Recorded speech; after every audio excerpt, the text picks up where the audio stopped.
jira. Isheen akkasanaan jettee gaafa guyyaa lama sammuun koo na keessaa fudhatame isa booda akka seera musliimaatti alangeedhaan nama garafanii jinnii namarraa kaasu yookaan seexana namarraa kaasu ofumaa na garafuu nanni ofumaa na quncaa ixaana natti uluu ofumaa as fiiguu achi fiiguu isa dhumaa dadhabanii eddinan dhaquna kukkutanii fixanii uffata jabbuu natti haguugariitu abidda natti olu maaliif narraa dubbatti seexanii mitiire yoo natti ulanii na garafanii jechuudha. Kaza achiitiin booddee utuman akkas jedhu ittumaan natti caalaa dhufee alala isa dhumaa mana qobaatti naa baasanii natti qollofuutti ka'anii jechuudha. Mana kana gaafa natti qollofanii yoon funyoo argee of fannisuuf fiigaa wanta lafa jiru waraanuu nama waraanuu kanan ittiin beekamu jechuudha. Haa ta'uyyuu malee guyyaa gaaf tokko iddoo isaan mana qobaatti natti cufan sana keessaa qoricha manataayini kan jedhamu qorichi kun baay'ee cincaa isa arganan dhugee yeroo dhugu sanatti reeffan ta'e jechuudha. Yeroo isaan na arganitti egaa hamma kana hundumaanatu beekee dubbatatu hin taane eddasii seenaa natti himuu jechuudha.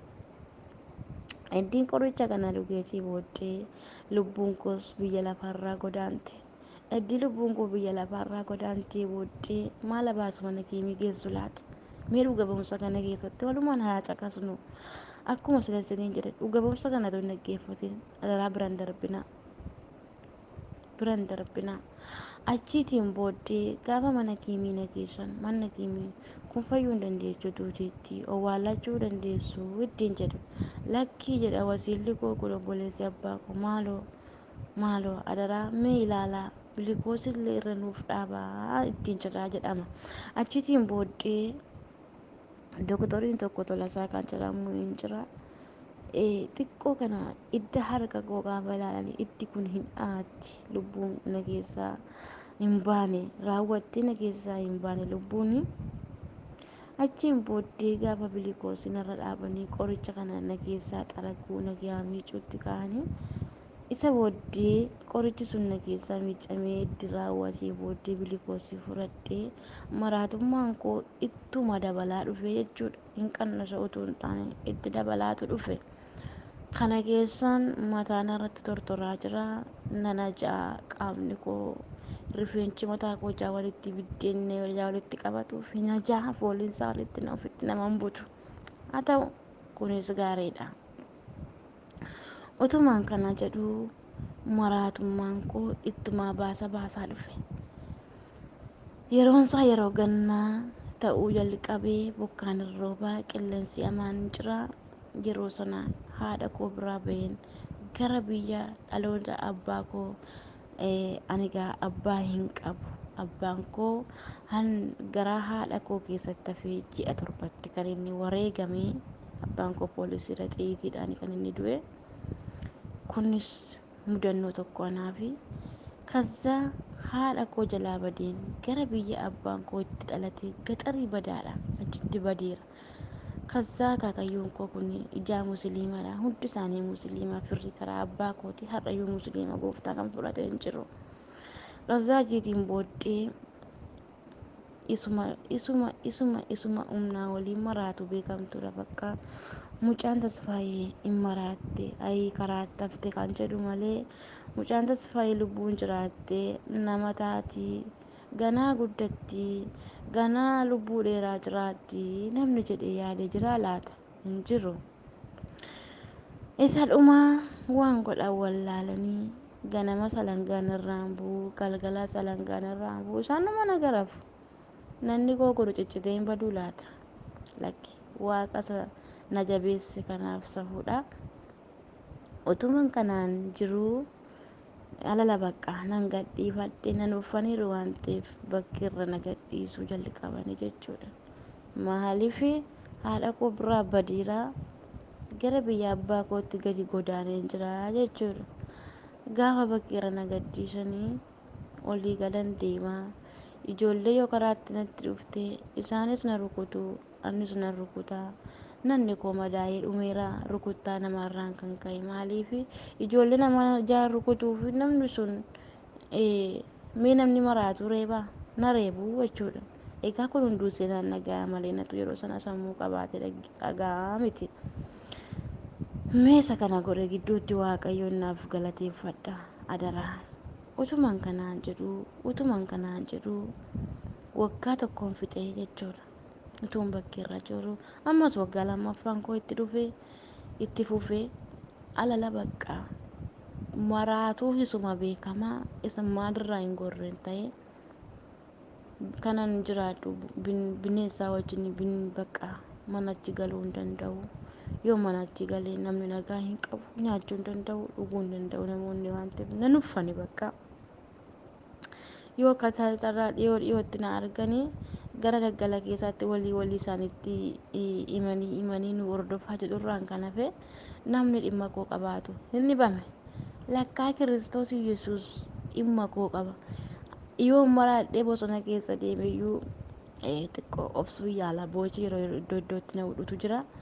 Yoon maraadheeyyuu Kiristoos Yesuus intalli kun maraatteetti naa jedhee lakkaa ija sanarraa libsatee hin beeku. Waraabessi hiyyuusaa wayyoo bakka nyaatamteetti jedhu jedha. Asiin leenci hin barooda biyya abbaan koo dhalate sanaa leenciin jira. Leenciin barooda bakka nyaatamteetti jedhu. Ani jira. Ganama yeroo isaan dhufanii na barbaadanii daggala keessaa iyyanii walii ol kakaasu. Yeroo na barbaadan ani hin nyaatamne nan jira jechuudha. Akkasitti utuma inni badhu waggaa lamman koo nan guute. Waggaa lamman koo gaafan guutu kanatti guyyaa aduu kamisaa amma immoo biyya abbaa kootii badeen gara itti haati koo nama kan biraatti heerumtee jirtuttan badee jechuudha. Innis biyyattiin aanaa waamaa galoo jedhamti.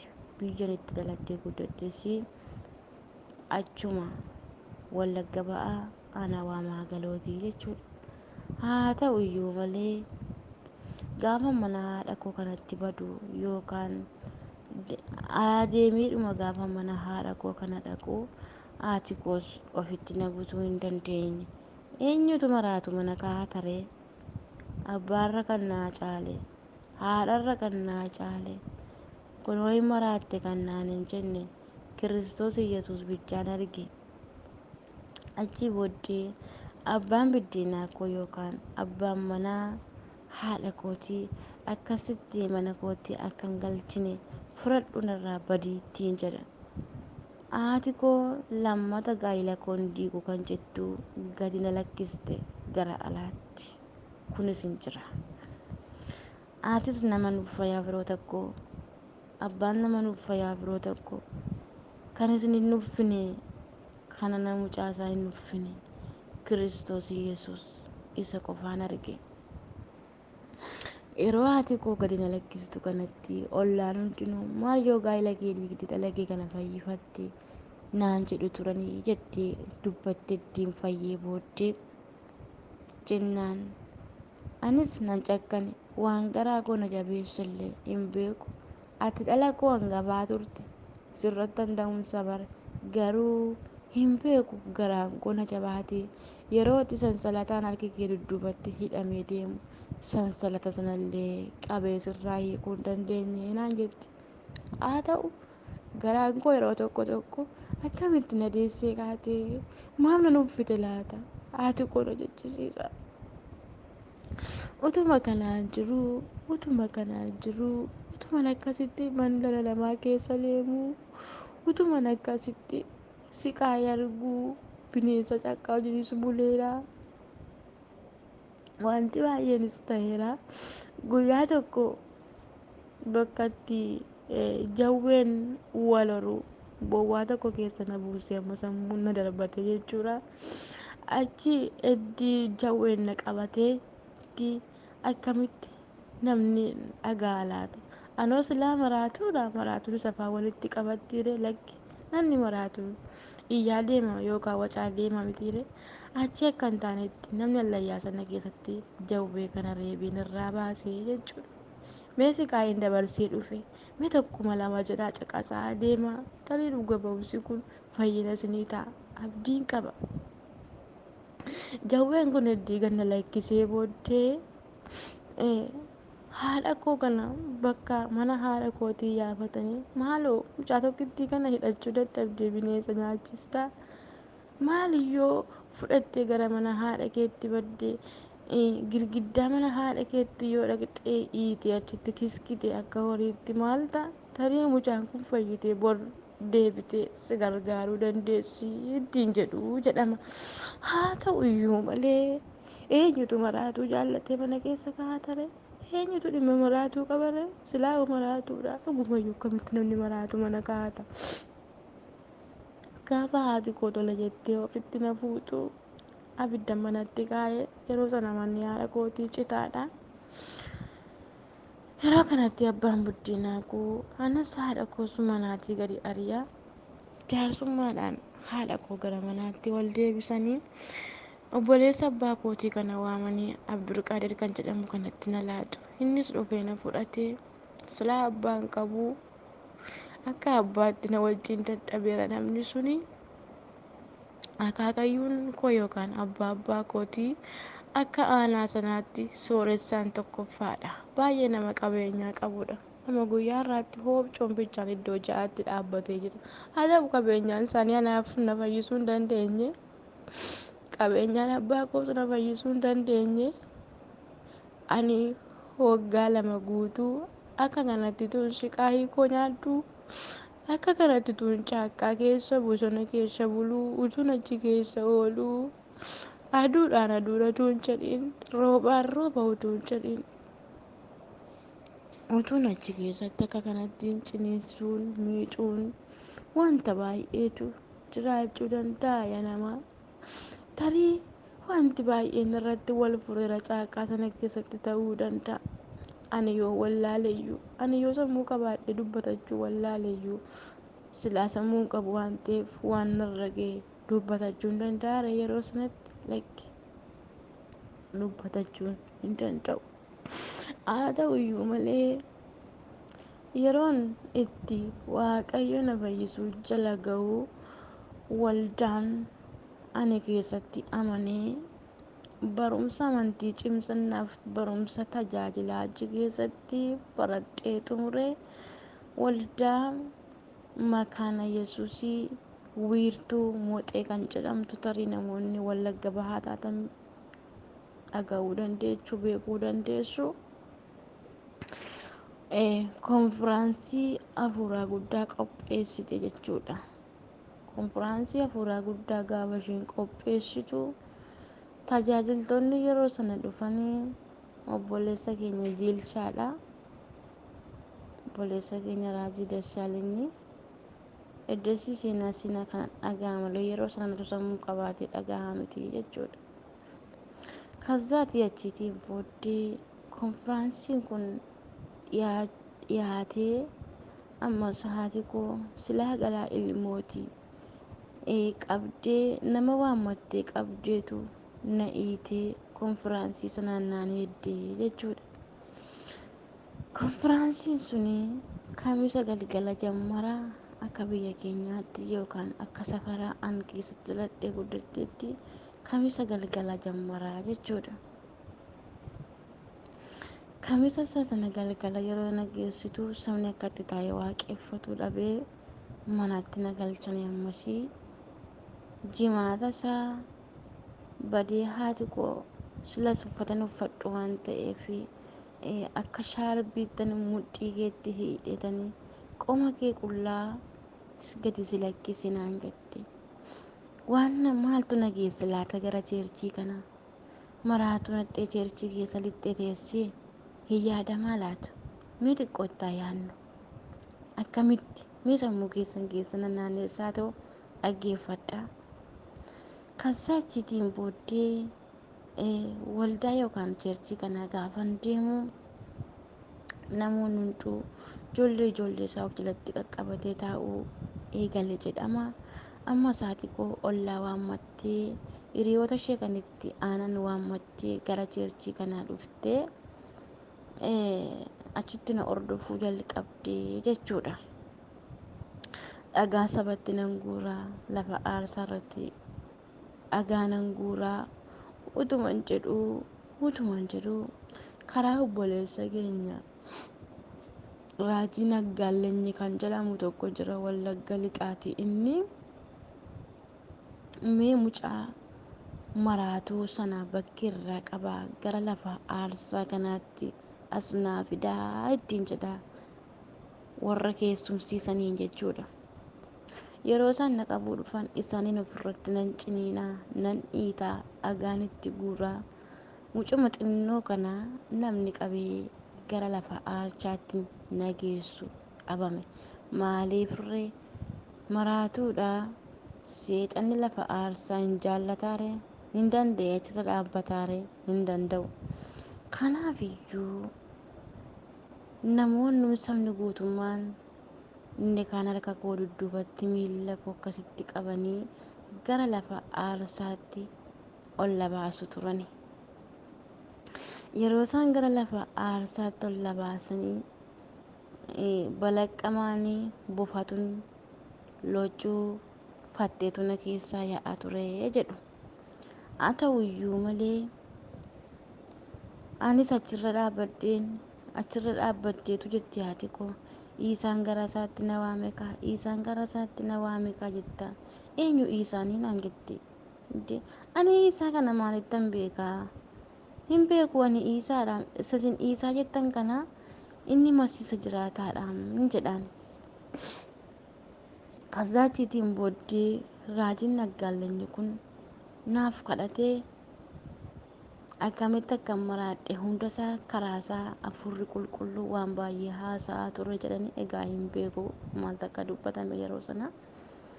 Akka kanattiin guyyaa sana guyyaa jimaataa, guyyaan itti gara gooftaa koo dhufu, guyyaan itti gara barsiisa jiraataa dhufu, guyyaan inni kanaan dura harka isaa argee yeroo ittiin harka isaa irra taa'u achumatti argee jechuudha. Yeroo Raajii Naggaallenyi kun naaf kadhatutti qullaa ta'uu koon eddi sammuu kootti deebi'ee xiqqoo eddi sammuu kootti deebi'ee booddee qullaa ta'uu koo argee maal ajjees na fiddanii akkamitti namni qullaa ta'uu danda'a? Maal ajii qullaa na gadhiiste haalaan qabuu hin jedhan akka nama hirriba keessa lammuku. Qasaa waaqayyo isaa eebbisu ofiinuma isaa yeroo sanatti namoota ergee suuqii irraa uffata caammaa natti bichisiise.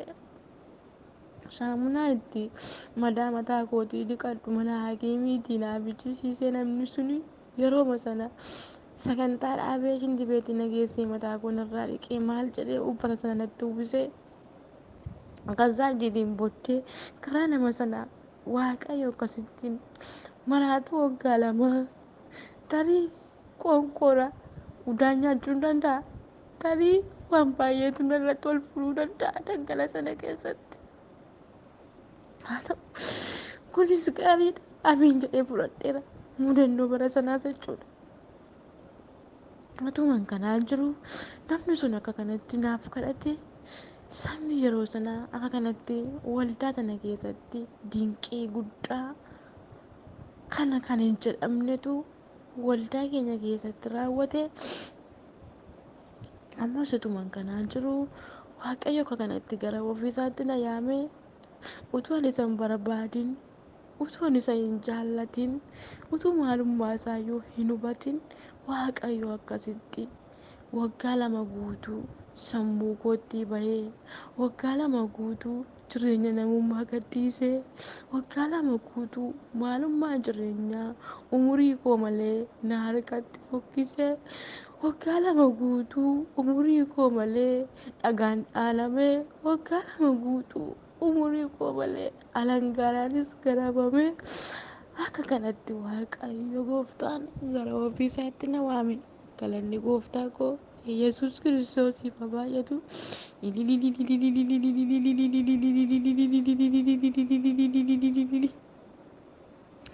Hin xinnaatu galanni koo saba waaqayyo.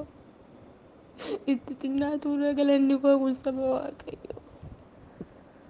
akkasitti waaqayyoo nama du'ee kafaname boolla keessaa ol deebisee har'a fuuldura keessan galataan lalaaf tarii galanni kun qoosaa isinitti fakkaachuu danda'a. Eddiin isa waggaa lama kana fayyee waggaa tokko natsaa ta'ee qabeenya abbaa kootiin na goyoomsee amma sakaakayyuun koo gara mana isaatti na waamee ture. Waldaa sana erguu fayyuman amane malee waldaa sin naquu achiin booddee amma sammuun koo kun natti ka'uu barbaade na aarsa na jinneessa iji na godha. Utuman kanaan jiru lakki mana haadha koon deema akaakaa mana haadha kootti dafii na deebisi yoo didde immoo nan badan jedheen lakkiin badiyyaa mucaa koo sin deebisa naan jedhee gaangee yookaan farda kan jedhamu irra na kaa'ee gara mana haadha koo na fidee mucaan kun abbaan qabdu adaraa dhala koo kana agartuu ija koo maaloo bakkeetti na duraan gatiin jedhee abbaa buddeenaa koo harka qabee maaloo naa guddisi nyaata ishee daara ishee si biratti nan danda'a ilmoon durbaa haadha malee hin bareeddu haadha koo bira na geessin jaashennaan jettee kan si bira fide mucaa koo tokkitti kana guddifachuu hin dadhabne garuu haadha malee dandeessee hin jiraattu ittiin jedhee abbaa buddeenaa koo kanatti harka qabeetti nan laata ture. Abbaan buddeenaa koo yeroo sanaaf jedhee isa harkaa naa fuudhuyyuu malee innis waan baay'ee narratti raawwateera jechuudha. Haa ta'u malee waggaa tokko nagaa ta'ee jiraadhee waldaas nan deema kadhata mandiraas nan deema egaa uffata hin qabu uffata uffadhee manaa bahuu hin qabu haati koo uffata natti hin bittu guyyaa sanbataa lafa jalan ciniinsifadha waldaa immoo yoo nafe nagaa naan laatu waldaa deemi na godha wanti bakka fuulima mana isaa natti urgaa jechuudha. Lafa jala ijoollee kadhachuun egaa tortortu nanna keessa ciccite kanatti uffata keenya sii laanna haati keessiin bittuu haadha qabda miti naan jedhu jejjebboloonni koo yookaan hiriyoonni koo naan jedhanis mar'ummaan koo nama deesseera. Haa ta'u baay'inaan guyyaa sanbataa hin deemu kadhata mandaraa hin deema galgala maaliif ijaan waan uffadhu hin qabneef jechuudha. Garuu qabeenyaan ni bee miti. Orma gargaarti haati koo qooda na gargaartu ormatu harka isheerraa nyaata jechuudha. Jaallatteetu laata lakki jaallattee miti. Namni jaallatte dhala isaatti hin cakkanu. Akkasitti waggaa tokko heddiin natsaa ta'ee booddee amma seexanni na inaafee isan gara mana waaqayyoo dhaqee boqonnaa argadhe seexanni inaafeetu maalla godha. Alalammoo waggaa tokkoof ji'a 5 guutuu raammoo nannatti nanaqe. Raammoon kun gaafa nannatti nanammoo namni hunduu mana keenyarraa hin cite maatiinis iddoo an jiru seenuu hin dandeenye. Maaliif nanni koo hin dhiigaa hin mala'aa raammoon na keessaa burqaa raammoon na nyaataa falaxalaan of hanooqaa of nan dhiissaa ijaa ta'eef namni ol seenuu hin danda'u. Yesuus meeshaa lolaa keenya wangeela barkaraan jireenya. Yesuus meeshaa lolaa keenya wangeela barkaraan jireenya. Yesuus meeshaa lolaa keenya wangeela